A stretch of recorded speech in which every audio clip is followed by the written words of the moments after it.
నూతనమైన వ్యక్తులుగా ఉండండి. నూతనంగా తిరిగి జన్మించిన వ్యక్తులుగా ఉండండి. పాతవన్నీ గతించిపోవాలి పిల్లారా.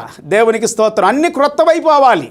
ఇంగ్లీష్లో చదువుదాం. 5వ వచనం. Jesus answered, వెర్లీ వెర్లీ I say unto the, except a man be born of water and of the Spirit, he cannot enter into the kingdom of God. 6వ వచనం. శరీర మూలంగా జన్మించిన శరీరమును, ఆత్మ మూలంగా జన్మించినది ఆత్మయునై ఉన్నది. మీరు కొత్తగా జన్మించవలనని నేను నీతో చెప్పినందుకు ఆశ్చర్యపడవద్దు. శరీర మూలంగా జన్మించిన శరీరము, ఆత్మ మూలంగా జన్మించింది ఆత్మ. శరీరం వేరు, ఆత్మ వేరు. మనం శరీర మూలంగా జన్మించాం తల్లిదండ్రులకి.